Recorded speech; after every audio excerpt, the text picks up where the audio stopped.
বন্ধুরা দেখুন, সকালবেলা আমার পায়রাগুলো সব ছেড়েছি, এই খাচ্ছে সবাই দেখুন।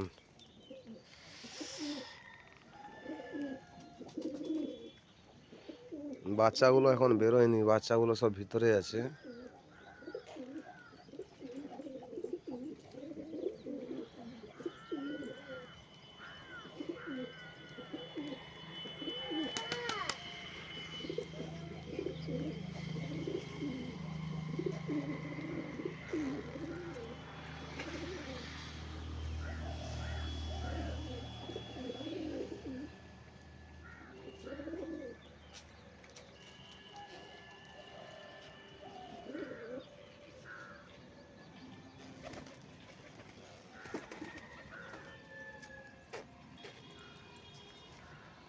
আরও বাসার ভিতরে আছে, বসে বাড়ায়নি ওরা, সবাই বসে আছে, বাড়ায়নি। ঠান্ডা তো এই কারণে বাড়ায়নি।